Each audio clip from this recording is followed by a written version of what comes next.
স্কুলে সরস্বতী পুজো হলে প্রাণের ঝুঁকি। ফোনের পর ফোন পাচ্ছেন নদিয়ার হরিণঘাটার এক স্কুলের প্রধান শিক্ষক কাশিরাম বর্মন। যদিও এটাতেই শেষ নয়, স্কুলে এসে ওই প্রধান শিক্ষককে অকথ্য ভাষায় গালাগাল দেওয়া হচ্ছে, কারণ তিনি 150 বছরের পুরনো ইতিহাস ভেঙে স্কুলে সরস্বতী পুজো করতে চেয়েছেন। আর এটা শুধু তার নিজের সিদ্ধান্ত নয়, স্কুলের প্রত্যেক ছাত্রছাত্রী চায় অন্য স্কুলগুলোর মতো তাদের স্কুলেও সরস্বতী পুজো হোক। হতে পারে দেবী সরস্বতী হিন্দু দেবী, কিন্তু হিন্দুদের কোনো পুজোতে শুধু হিন্দুই সামিল হবে, এটা কোথায় বলা হয়েছে বলুন তো? বিশেষ করে দেবী সরস্বতীর পুজো হবে স্কুলে, সেটা শুধু হিন্দু স্টুডেন্টদের, হিন্দু ছাত্রছাত্রীদের।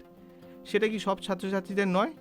এবার শুনুন ওই স্কুলে সরস্বতী পুজো না হতে দেওয়ার পেছনে কারণ কি। পাশেই একটি কবরস্থান রয়েছে, সেখানে বা তার আশেপাশে তো মাইক বাজানো নিষেধ। সেই কারণে আজ এত বছর স্কুলে পুজো হয়নি, আগেও নাকি হবে না। তো এই ব্যাপারটা বসে আলোচনা করলেই হতো, কিন্তু না, স্কুলে ঢুকে প্রধান শিক্ষককে হুমকি, গালিগালাজ এসব চলছে। এত ক্ষমতা এরা পায় কোথা থেকে? গুন্ডাগিরি না করলে কিছু মানুষের সত্যিই চলে না।